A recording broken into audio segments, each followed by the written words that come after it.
is only a biblical meaning of that name. The original name was Eric.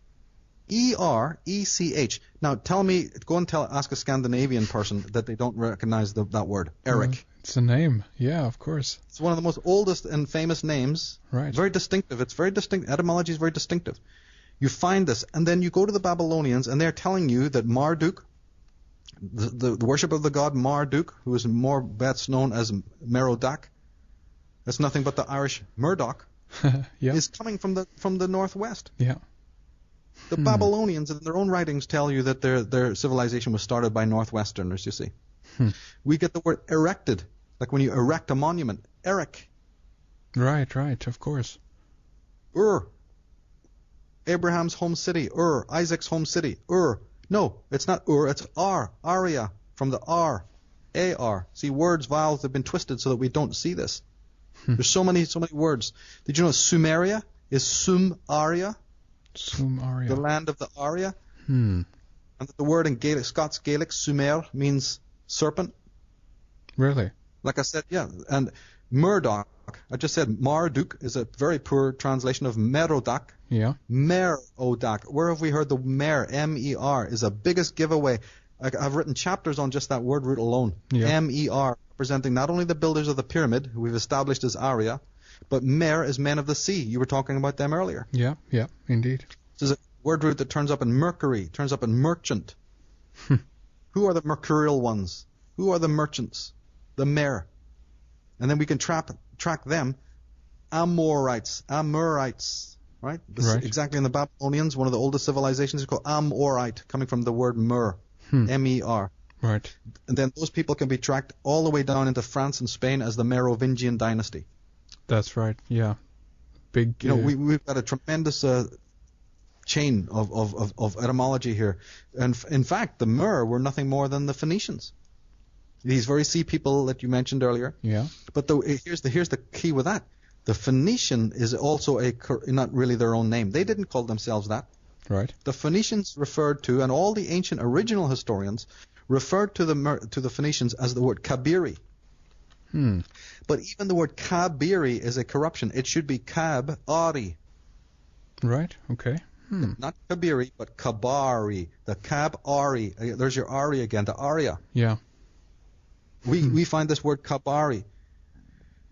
Or the Arya. And here's the interesting thing. They were the builders of the Temple of Solomon. They worked in trees. They were the men who worked with the wood better than anyone else in the entire world. Mm-hmm.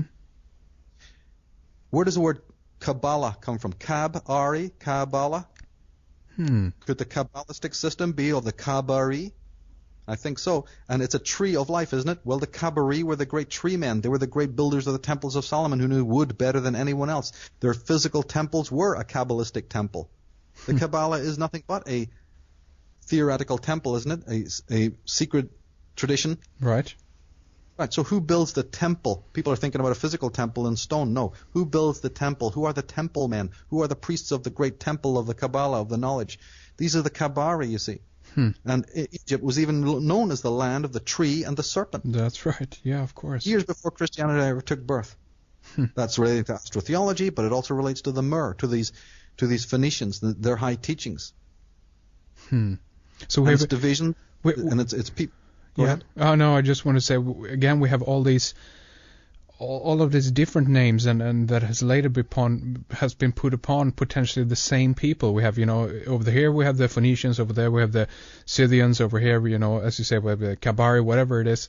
But what we might possibly be looking at is again the same people, and although we have these many different names, in many cases we still can find the connection in the etymology, right?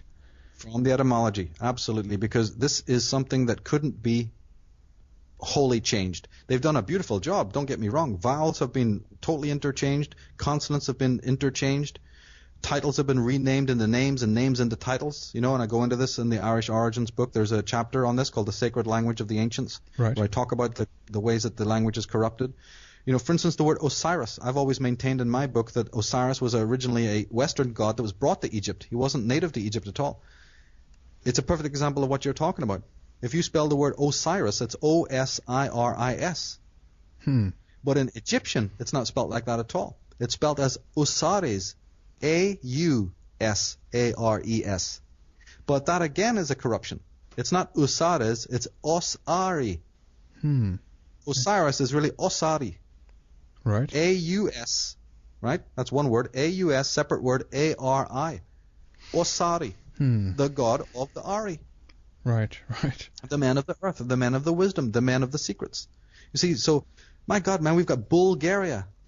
Bel, like Baltic and Baldur. Bulgaria is nothing more than Belgaria, Aria. Right. Bulgaria.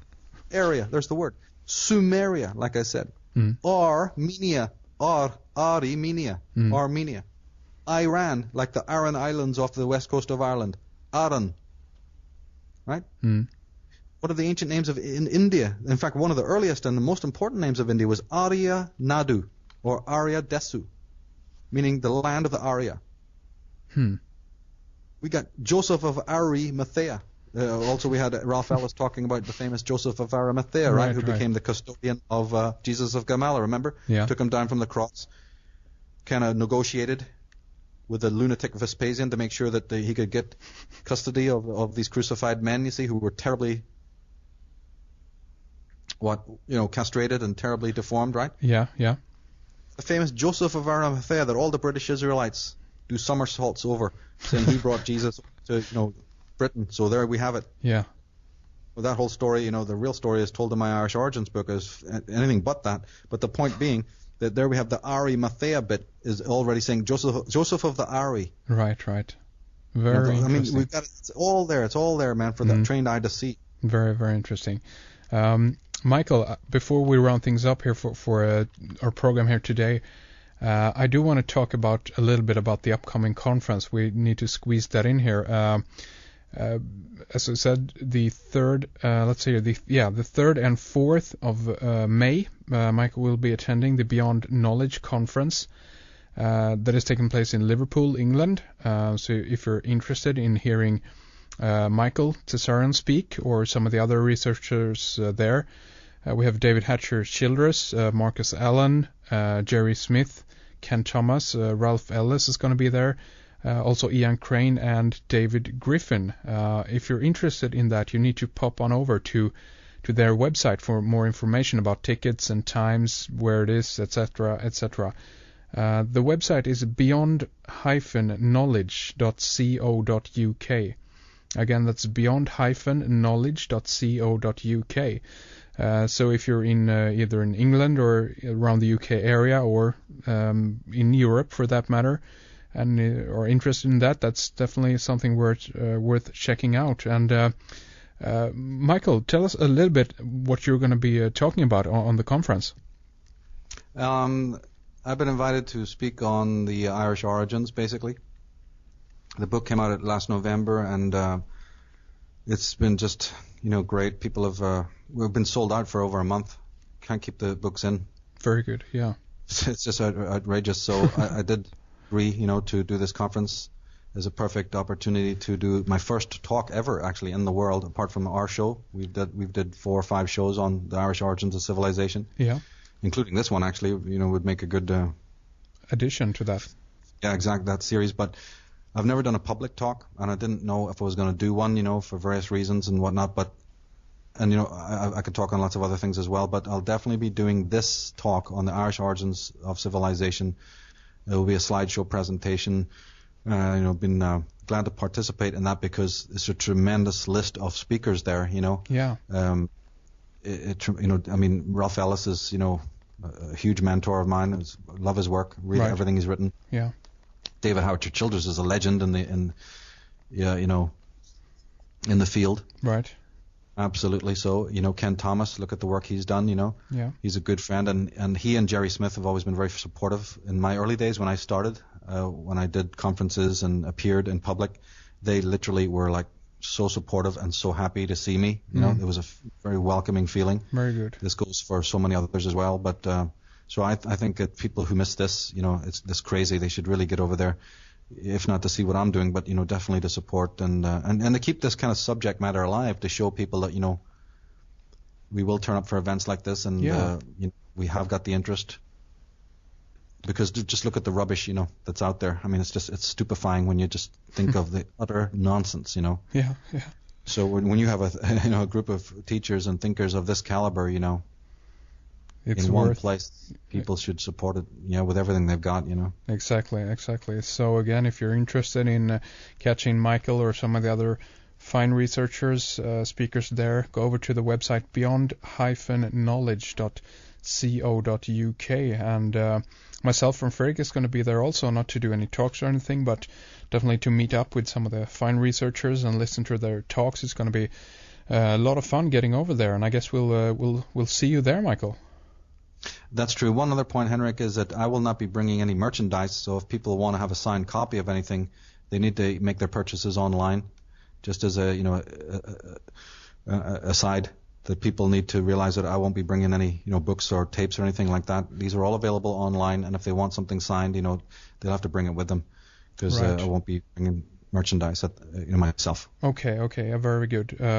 You know what? Also, before we finish up here, tell us when do you think that the new book here on astrotheology will be out, and what website do people need to go to get a copy of that when it's out? It's pretty much written now. It's just we have other things to do, of course, like layout and all these things, and it does take a bit of time. So, maybe within the next 90 days we should see the first copies. I mean, I don't push anything because I like things to be as good as they can be. Right. But ultimately, it's a job nearly finished. So, I think it should be this summertime, late spring, summer should be already finished, and people can see lots of previews and excerpts, and on the website astro-theology.net or astro-theology.org, either one. They can go to those, or just go to michaeltsarion.com and you'll see the link. Exactly. And they can see all the, the previews there. Very good. The main website again is michaeltsarion.com, and for the topic that we've been speaking about tonight here or today here is astro-theology.net. That's going to get you a lot more information on that one. Michael, thank you very much for coming on the program, and I think we need to do a part 2 of this one, because we still have a few points to finish up on, right? Oh, I'd love to do that anytime. Thank you. Thank you for listening to Red Ice Creations Radio. We will be back on Thursday with David Hatcher Childress. We'll be talking about the Crystal Skulls and Easter Island. Fascinating program, not to be missed. My thanks to Fredrik behind the controls. My name is Henrik Palmgren. The website is redicecreations.com. REDICE creations.com. See you online, and we'll talk more soon.